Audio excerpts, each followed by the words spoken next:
कानपुर थाना पनकी के अंतर्गत गंगागंज बाजार के पास मकान नंबर 141 गोमती श्रीवास्तव धर्मेंद्र श्रीवास्तव का घर है।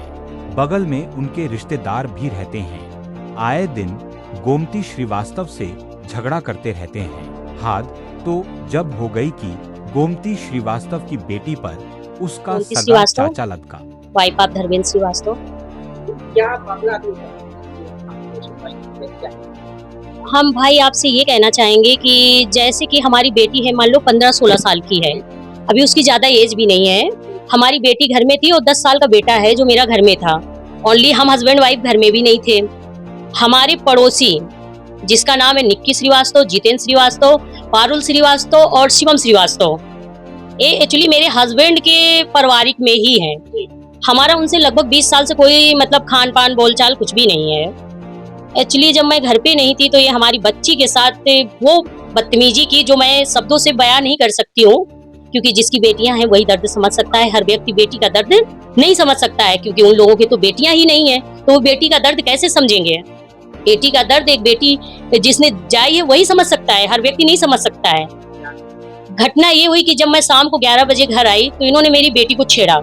इस बात को लेकर के मैंने ऑब्जेक्शन उठाया। मेरे पति ने कहा परिवार का मामला है, छोड़ो।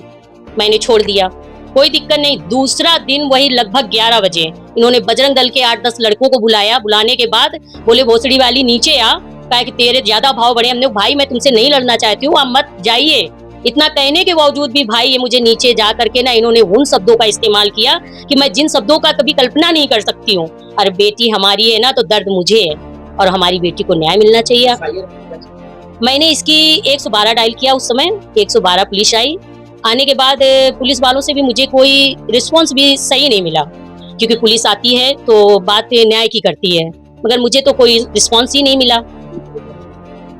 मेरा एरिया पनकी है, मैं पनकी गंगागंज की हूँ। रात के 11 बजे की घटना है सर, और मैंने पुलिस को भी बुलाई, पुलिस से भी मुझे कोई सहयोग नहीं मिला। इसके बाद में पुलिस ने कहा कि आप एप्लीकेशन दो आके। उसी वक्त मैंने सीओ को मतलब वहाँ उसी समय मैंने मतलब फोन लगाया थाने, पनकी थाने मैंने फोन लगाया इंस्पेक्टर को। उनसे मैंने पूरी घटना बताई कि सर ऐसी ऐसी बात है, तो उन्होंने मुझे नंबर दिया पांडे जी का, चौकी इंचार्ज का। मैंने चौकी इंचार्ज को भी फोन लगाया, मैंने अपनी घटना उनको भी बताई। मैंने 1090 पे भी लगाया, मैंने हर जगह अपनी घटना बताई, अपना दर्द बताया, क्योंकि बात मेरी बेटी की है और हमारी बेटी पे बात आएगी मैं उसे बीच से फाड़ दूंगी और चीर के रख दूंगी। यहाँ मामला चाहे कुछ भी हो, चाहे परिवार का हो या घर का हो, कोई भी व्यक्ति हो, मैं उसे छोड़ूंगी नहीं। नहीं, बजरंग दल को दोषी इसलिए ठहरा रहे हैं भाई, क्योंकि बजरंग दल के लड़के वो बजरंग दल के दम पे बोलते हैं। बात किसी हम मतलब उसको संगठन को नहीं दोषी दे रहे हैं। तो संगठन में ऐसे हैवान बैठे हैं तो बेटियों की रक्षा कैसे होगी, अब आप बता सकते हैं। मैंने एप्लीकेशन मैंने दी थाने चौकी जाकर के, अभी तक कोई रिस्पांस नहीं आया। किसी ने कोई रिस्पांस नहीं दिया, मुझे तो कोई रिस्पांस नहीं दिखाई दे रहा है। बता दिया कि परिवार का मामला है, लेन देन का मामला है, जबकि ऐसा कुछ भी नहीं है।